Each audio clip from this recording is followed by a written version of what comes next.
இன்றே டவுன்லோட் செய்து உங்கள் ஃபேவரட் ஷோக்களை என்ஜாய் பண்ணுங்க. ஜானு, நம்ம டார்கெட் அவங்க அச்சீவ் பண்ணவே இல்லையே. அப்புறம் எப்படி 15% ஏத்தி கொடுக்க முடியும்? அது கரெக்ட் தான். பட் வருஷம் விலைவாசி எல்லாம் ஏறிக்கிட்டே தானே இருக்கு. அப்படிங்கிறப்ப அதே சம்பளத்தை வச்சு அவங்க குடும்பத்தை எப்படி சமாளிப்பாங்க? நான் அவங்களெல்லாம் என் குடும்பமா தான் பாக்குறேன்னு அவங்க கிட்ட நான் சொல்லியிருக்கேன். அப்ப நம்ம அவங்கள அப்படித்தானே பார்க்கணும்.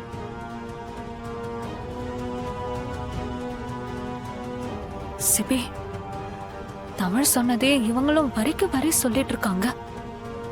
ரெண்டு பேருக்குள்ள அவ்வளவு ஒத்துமை இருக்கு. Shut up, Sam. சரி ஜானு, இதெல்லாம் டிசைட் பண்ண வேண்டியது யாரு? நீ தானே ஜானு. இவன் எப்படி அதை டிசைட் பண்ணலாம்? என் ஒர்க் பர்டனை கம்மி பண்றதுக்கு தானே அவ இருக்கா. அப்போ அவ தானே டிசைட் பண்ணணும். அதுக்காக தானே தமிழ என் வாரிசுன்னு சொன்னதே.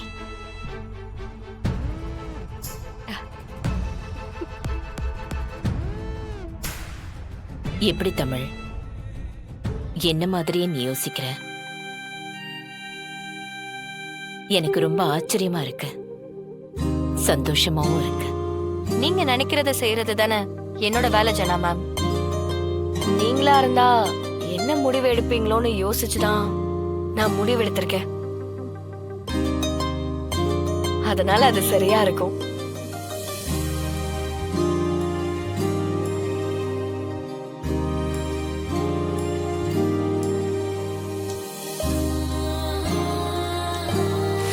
ரூல் நம்பர் 1, இனிமே இந்த வீட்ல யாரும் சத்தமா பாட்டு கேக்குறதோ படம் பாக்குறதோ இருக்கவே கூடாது.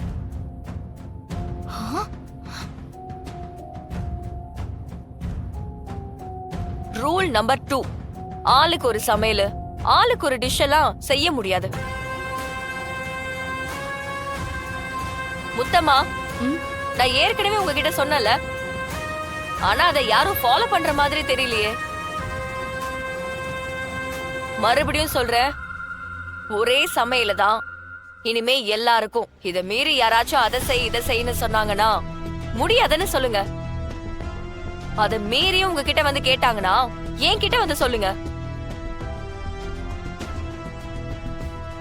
ரூல் நம்பர் 3 ரொம்ப முக்கியமானது. நைட்டு 11 மணிக்கு மேல வீட்ல கர்ஃபியூ.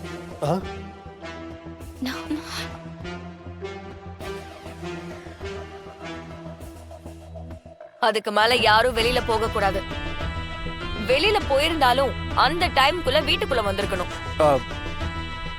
அத மீறினீங்கன்னா கதவு உங்களுக்கு திறக்காது.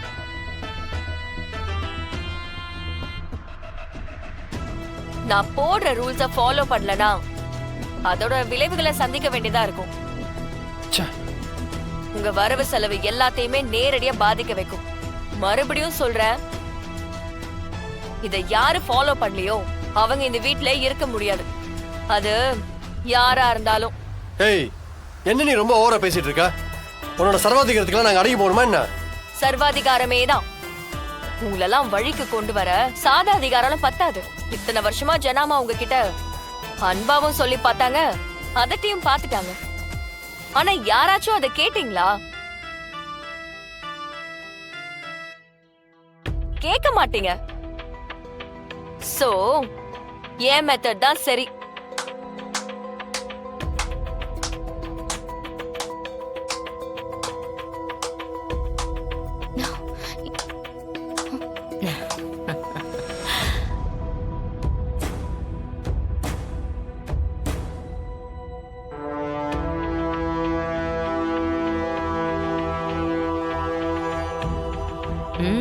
பரவாயில்ல, கண்ணுக்குள்ள விரல விட்டு ஆடுறியே.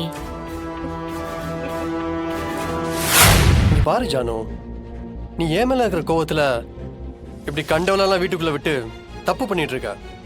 அவ்வளவுதான் சொல்லுவேன். அண்ணே, அவன் சின்ன பையன். ஏதோ விளையாட்டா பண்ணிட்டு இருக்கான். நீதான் என்ன செய்யணும்னு பார்க்கணும். எப்படியாவது ஏதாவது பண்ணி அவளை சீக்கிரமா இந்த வீட்டை விட்டு அனுப்பணும்னே. என்ன மாய மந்திரம் பண்ணாலோ தெரியல, அத்தை அவ பேச்ச அப்படியே கேட்டுட்டு இருக்காங்க. ஜனா மேம், ம், கண்டவ கிண்டவன்னு பேசுறதுல எனக்கு சுத்தமா பிடிக்கல. நான் நீங்க சொல்றதை தானே செய்யறேன். சொல்லி வைங்க உங்க பேரங்கிட்ட. செய்கிறேன், சீக்கிரம் செய்ய வேண்டியதை செய்கிறேன். பாடி.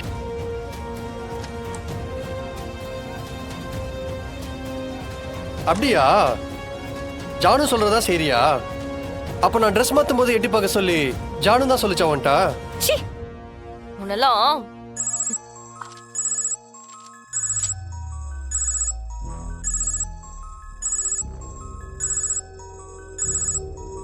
போலீஸ் ஸ்டேஷன்ல இருந்து. ஹலோ ஹலோ, தமிழரசியா? ஆமா சார். சொல்லுங்க சார். ஒரு அன்ஐடென்டிஃபைட் டெட் பாடி கிடைச்சிருக்குமா? சார், நீ எழுதி கொடுத்த உங்க அப்பா அடையாளத்தோட மேட்சா வர மாதிரி இருக்கு. கொஞ்சம் ஜிஹெச் வரைக்கும் வர முடியுமா? இல்ல சார், எங்க அப்பாவா இருக்காது. கண்டிப்பா இருக்காது. இல்ல, கண்டிப்பா எங்க அப்பாவா இருக்காது சார். அதெல்லாம் கொஞ்சம் வந்து பாத்துட்டு சொல்லுமா. கொஞ்சம் சீக்கிரம் வாமா. என்னாச்சு தமிழ்? ஏதாவது பிரச்சனையா? நான் அர்ஜென்ட்டா வெளியில போகணும். ஒரு 1 ஹவர்ல வந்துடுமா? ஏய், என்ன தமிழ், ஒரு நிமிஷம்.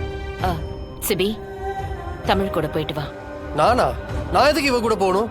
அவ முகத்தை பார்த்தாலே தெரியுது ஏதோ பிரச்சனைன்னு. தனியா அனுப்ப முடியாது, போயிட்டு வா. ஜானு, போயிட்டு வான்னு சொன்னேன். சரி வா.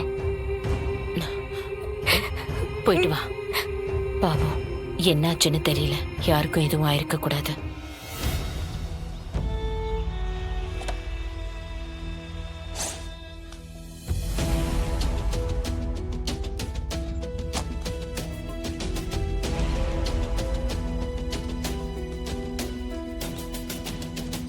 அந்த பொண்ணு வந்துட்டோம். சார். அம்மா, நீ தானம்மா தமிழ்? ஆமா சார். எவ்வளவு நேரம் உனக்கா வெயிட் பண்றது? மாமா வந்து அடையாளம் காட்டுமா.